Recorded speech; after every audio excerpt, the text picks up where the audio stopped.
Hi guys, this is my tourist guide to Egypt.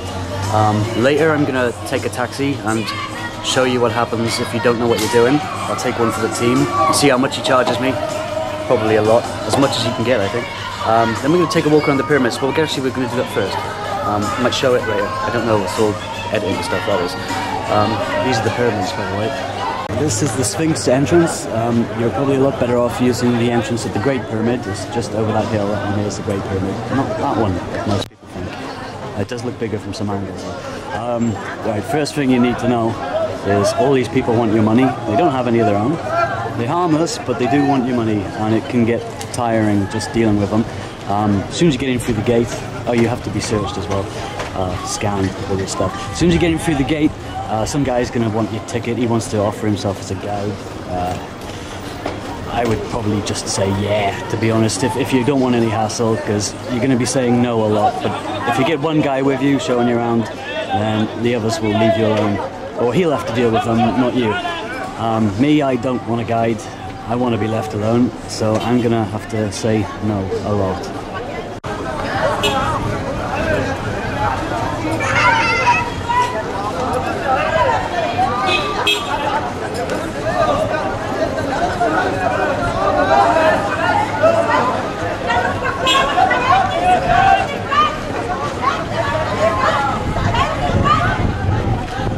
Not in front of the tourists, guys! I kid, of course, I'm the only tourist.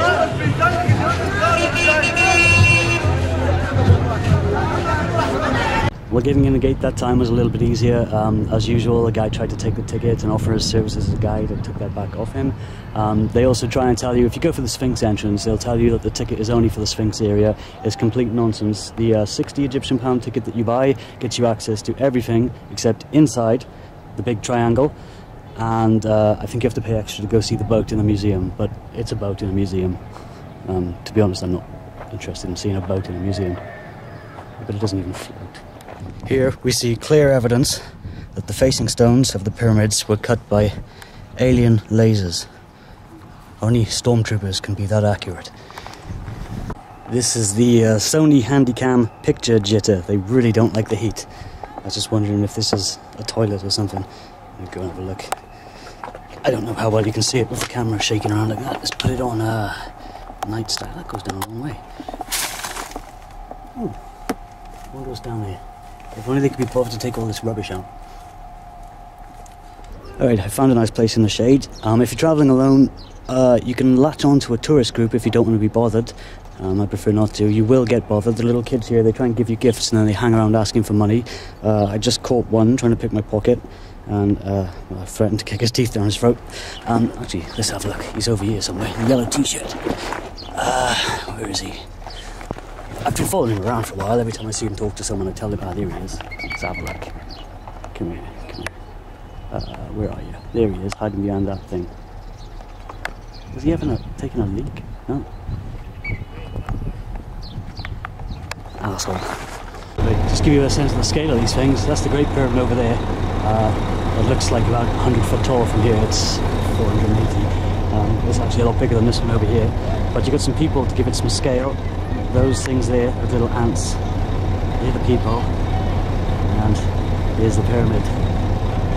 Oh, they must have been made by aliens, spacemen. No, I see quickly. Very good place. What was your name again? Rabia. Rabia. Rabia. My camel, Casanova. Casanova the camel and Yeah. Rabia the driver. Rabia and Casanova. So there you go. All you folks on YouTube, look for Rabia. Yeah, very nice man. I put this on the internet I want to so people can see. I want to happy any people to come in here, look for me. It's important to blend in with the locals, so you can do that by either buying a taxi or walking in the road. Exactly 1 year ago, I walked past here, and that car wasn't so full of rubbish, but it's not rusted at least. If you stray off the beaten path in Cairo, you can end up somewhere a little like this. It's not clean, it's cheap, which is why I'm here. It's still built out of stone. I don't know what that guy is. It's noisy, hot, smoky, smoke down there. The nice touristy areas are right over that way. Look, they can't even afford cable TV. They have to rely on satellites. That's how poor this area is. So you should stay somewhere else. They have a palm tree. This is what passes for a quiet area in Cairo. Now I've just made all these people sign release forms, so now I can film them. I was just taking a photo of this seedy alley standing in the road. You see, they've cleaned the canal since the last time I was here. Honestly though, if you do come to Cairo, if you don't want to see things like that, there's plenty of touristy places that are all nice and clean that you can go. But honestly, if you want to stay in places like that, why the hell are you coming on holiday anyways? Just stay home if you want it really authentic. This is culture. There's a nice warm breeze that blows off the desert at night. I have no idea what the desert's called.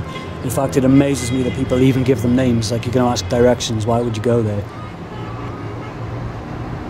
You'll know them when you get to them. Little hot and sandy places. The guy at that mosque is much better singer than the dude at that one.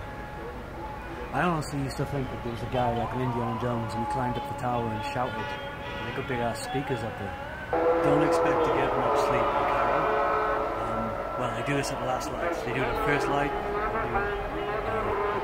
dawn and dusk, and they do it at midday.